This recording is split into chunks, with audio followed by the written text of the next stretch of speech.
जिस जगह पे किसानों को रोका गया या तहरीक इंसाफ के उन तमाम किसानों को, किसान तंजीमों को रोका गया, हम उसी जगह पे तमाम मोटरवे और सड़कें बंद कर देंगे। ये काम नहीं चल सकता। देखिए, हम अपनी तकलीफ बर्दाश्त कर सकते हैं, हम अपने खान की तकलीफ बर्दाश्त कर सकते हैं, हम इस किसान की तकलीफ बर्दाश्त ना कर सकें। एक तो ये अल्टीमेटम हो गया।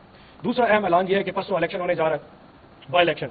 अनफॉर्चुनेटली आप इनके काम देखिए कि आज कल रात को पंजाब हुकूमत ने दफा 144 लगा दिया। उन तमाम इजला में जहां पे बाई इलेक्शन होने जा रहा है वहां पे दफा 144 लगा दी है। हमारे जनूबी पंजाब में रहीमिया खान और डेरा गाजी खान दो डिस्ट्रिक्ट है जहां पे इलेक्शन है और दोनों में एमपी 144 है कि वहां 20 से ज्यादा अफराद इकट्ठे नहीं हो सकते। ऐसी कौन सी मौत आई थी आपको कि आपने सिर्फ उन इजला में दफा 144 लगाई है जहां पे आपको लगता था कि बाई इलेक्शन है। और भाई बाई इलेक्शन में तो जलसे होते हैं, वहां पे रैलियां निकलनी है। कल आखिरी दिन है, बल्कि कैंपेन का आज आखिरी दिन था। आज हमारी रैलियां थी। आज मेरे 2 जलसे थे इन दोनों इजला में, रहीमिया खान में, डेरा गाजी खान में, जो हमने वर्कर्स के वहां पे बहुत बड़े जलसे रखे हुए थे। आपने वहां पे पाबंदी लगा दी ताकि खौफ से कोई नहीं आ सके। अगर 144 से हजूर डरना होता तो 8 फरवरी को आवाम ना निकलते। ये आपकी सोच है कि जी आज 144